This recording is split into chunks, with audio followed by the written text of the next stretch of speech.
Crypto and banking executives, including J.P. Morgan and Bank of America, meeting at the White House yesterday for a second time to discuss stablecoin legislation. The major impasse remains whether crypto exchanges should be allowed to offer customers rewards or money for keeping stablecoins on crypto platforms, moving them from banks. Blockchain Association Executive Vice President Dan Spuller writes this on X, quote, stablecoin rewards were front and center. Banks did not come to negotiate from the bill text, instead arriving with broad prohibitive principles, which remain a key disagreement. Joining me now is Arkansas Congressman French Hill. He is the chairman of the House Financial Services Committee. Mr. Chairman, thanks so much for being here this morning. Maria, it's always great to be with you. What are your thoughts on the status of the Clarity Act, and is it that rewards issue that is keeping this hung up? Well, we were so pleased to spend basically 3.5 years working on a market structure bill in the House. Excuse me.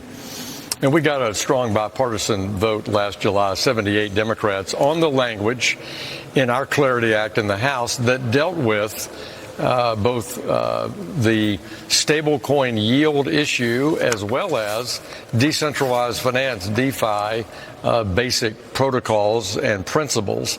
And we were able to keep a strong bipartisan approach there.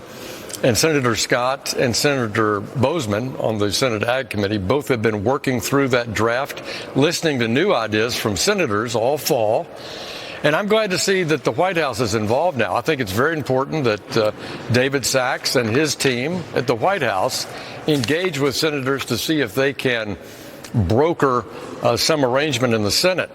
But I'll conclude by simply saying we did that in the House, and therefore our language, our bipartisan language in the House on both the stablecoin issue and on DeFi protocols, I think is a place to land in the Senate. We've demonstrated bipartisan support. Final comment about the rewards issue is, the U.S. Treasury will issue a rulemaking on implementing the Genius Act. In other words, all the rules of the road about how banks and non-banks will use stablecoins and how they'll disclose them to consumers. And that's another place where they could deal with the oversight and rules around rewards, because we want bank issuers and non-bank issuers under the same rules and treated exactly the same way. Right. And if the crypto platforms are looking more and more like banks in terms of holding money, holding stablecoin, shouldn't they follow the same regulatory framework that the banks follow? I feel like this discussion has moved into trying to protect bank margins. Yeah, I believe that blockchain operating systems will be very positive for consumers and disruptive to the existing rails for a lot of different processes: security, trading and settlement, consumer payments, international remittances, cash management for corporations globally. And that's a good thing. We want technology and innovation to advance. That's why Treasury Secretary Bessent, President Trump have said we want America to be the crypto capital of the world because of the importance of that blockchain operating system concept of lowering cost, increasing accuracy, reducing fraud, and providing consumer benefit. But I've said from the very beginning of this process, the issuers and users need to be all under the same rules, and whether they're bank-owned or not bank-owned. And so I think that's an important concept we've got to stick with. Yeah, that is really important, what you just said. So are you suggesting that perhaps the crypto platform should also face, for example, they have to have deposit insurance? No, I think if they're performing an exchange function, they should be covered by the SEC and CFTC rules. And you've seen great work by Mike Siegel and Paul Atkins, yes, working to harmonize their rules. You've had Paul on recently to talk about that harmonization. You had a great interview with both of them. And I think that's the approach that is how to handle that, is we have those rules harmonized on exchanges, the intermediary function, and those rules can apply to two people conducting a DeFi transaction. Okay. Here's the chairman with me just last week, Paul Atkins. Watch this. What's your take on how significant we've seen the prediction markets become?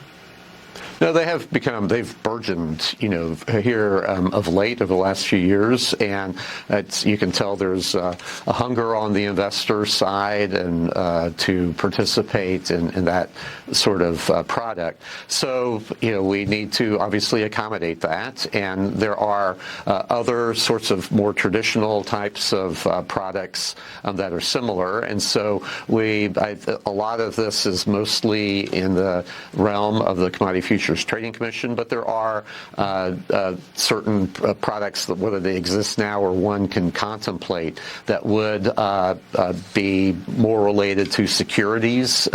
So an option type product is what they might look like in the sense of traded option. So we will be working closely with the CFTC because, again, that market needs certainty. It doesn't do any good to have people trying to guess, where do I go to which regulator. It's interesting to talk about the prediction markets as well, Mr. Chairman, because they've become so hot and people are participating in a big way. Made a little pivot there from crypto to prediction markets. Any thoughts there? Mm-hmm. Well, I think he's handling it the right way. Look, things that look like an equity option need to make sure that they're inside a fair and balanced approach for consumers' use, investors' consideration.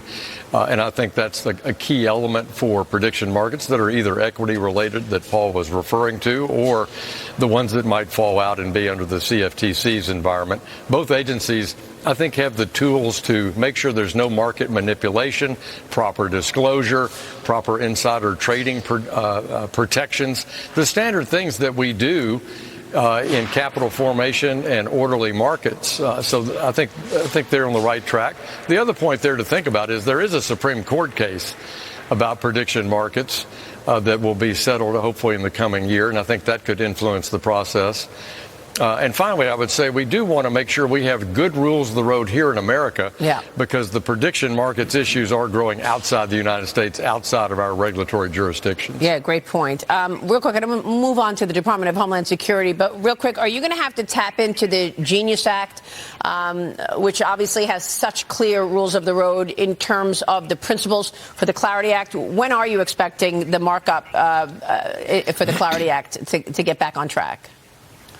Well, we appreciate Senator Boozman getting his part of the Clarity Act about the CFTC out of his committee.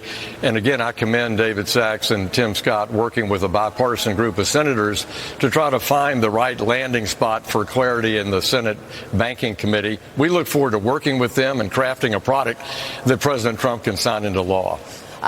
Mr. Chairman, obviously funding for the Department of Homeland Security set to expire on Friday. There's an impasse here. Republicans responding to the Democrats' list of 10 DHS reforms, with House Minority Leader Chuck Schumer calling the counter proposals insufficient. Where do you think this is headed? Will we see a shutdown? Boy, I hope we don't. I don't want to have to go back to my air traffic controllers in Little Rock and my TSA agents with another disappointing news that Chuck Schumer has shut down the government. Don't forget, Maria, just over the last 6 months, there's been strong bipartisan consensus on the spending levels, the policy levels that are in each of these appropriations bills. We now have 11 of them completely passed and signed into law by President Trump. This is the last one. And I think President Trump, working with Chuck Schumer and Tom Homan about the policies and implementation efforts of both CBP and ICE in working together demonstrates that the president's listened to the American people, wants to have the right kind of operation under the right management, and we shouldn't disrupt spending for the entire Department of Homeland Security. I believe the Democrats should take the president at his word that he and Tom Homan are working this issue strongly, and let's get this bill passed and make sure people are paid next week. Yeah, and the president did also say that he wants to institute the body cam for Border Patrol. By the way, the body cams, by the way, the body cams are funded in the Homeland Security bill so that they all have access to them. There you go. Mr. Chairman, good to see you. Thank you so much. And we will be speaking with the Speaker of the House, Mike Johnson, coming up in the program. He will be here live as well. Thanks so much, Congressman. Good to see you. You bet. Good to see you, Maria. French Hill there on Capitol Hill.